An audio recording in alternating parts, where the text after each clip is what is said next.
I'm on the right track, baby, I was born this way. Lady Gaga. Yeah, your message in this song is clear and politically convenient. If I was born gay, then I'm not guilty. I didn't choose it. Maybe I didn't even want to be one, but nobody can blame me for that, because this is what I intrinsically am. Now, I must confess that I like Madonna much more than Gaga. Madonna had a song where she claimed, "Shouldn't matter who you choose to love." So look, for her, it's a matter of choice. Your message is also clear, but less politically convenient. If you choose to become gay, then some would insist they can force you to unchoose it, to become normal again. Now, this has actually been a very serious concern for many political activists and distinguished scientists. Are you born this way, or do you choose it? I tried to think about my past life to figure out how did it happen to me. First time I actually thought about these things was at the age of 13. I remember I was visiting my grandma in her village, and then suddenly I got really sick and they had to hospitalize me, and there in the hospital I met this guy. He was just like me, young teenager. And we were hanging out a lot and we were chit-chatting. There was obviously some chemistry going on.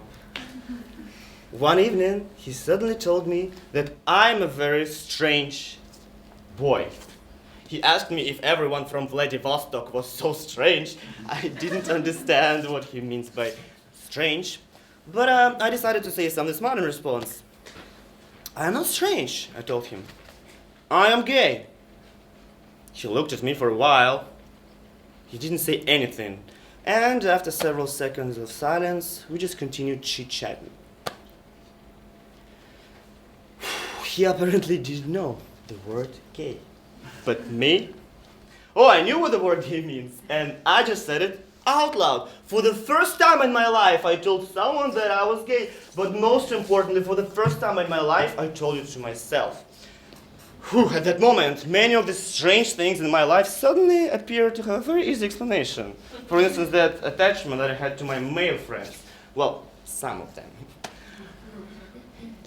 Yeah, but of course, I heard that such people as gays exist in this world. I heard about it long before, but I never really applied this term to me.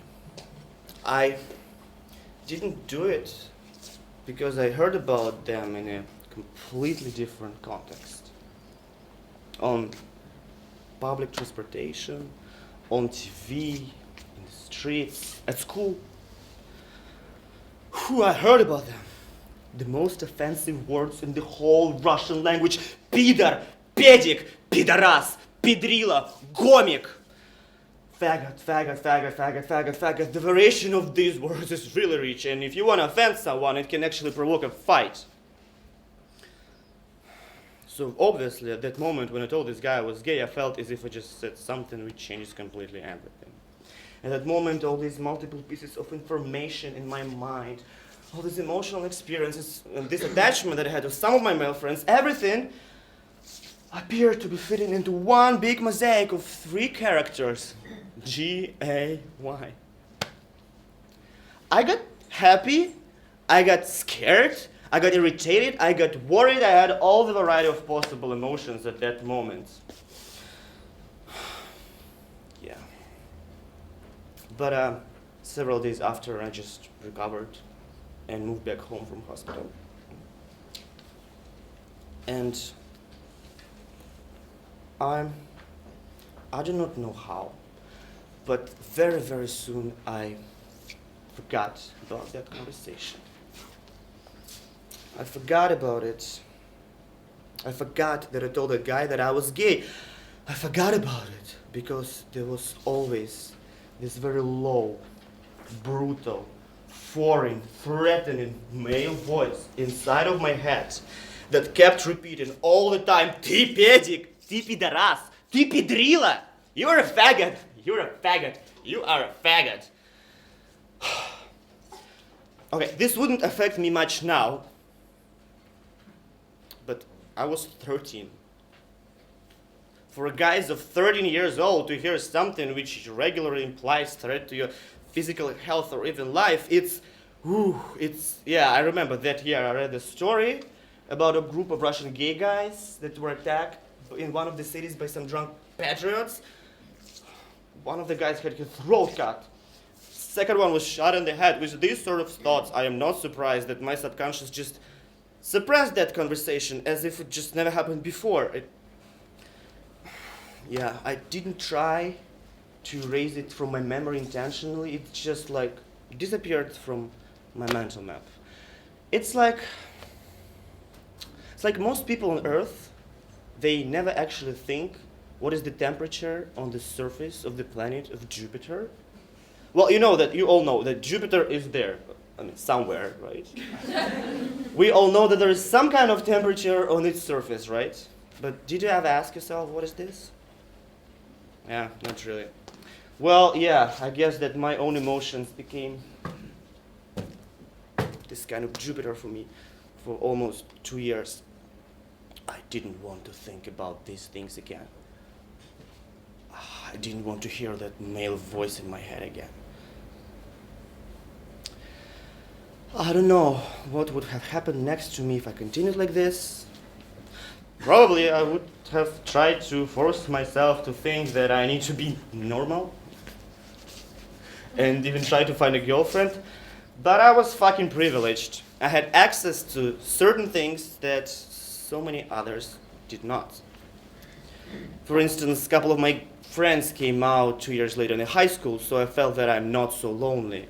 And then several gay clubs were opened in the city, so to some extent it helped to create this feeling of a community.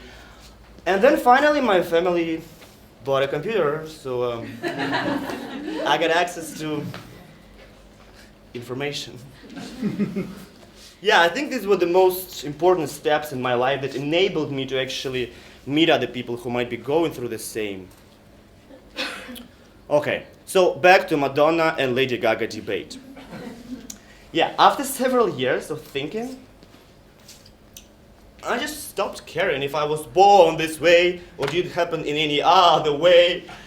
I don't look for answers in stupid pop songs anymore. Instead of focusing on the past, I decided to focus on the present. And I decided that I will claim my right to be accepted, recognized, and respected, just like I accept, recognize, and respect others. The most difficult thing is to always have it mutual, but that's another personal struggle that I have to go through.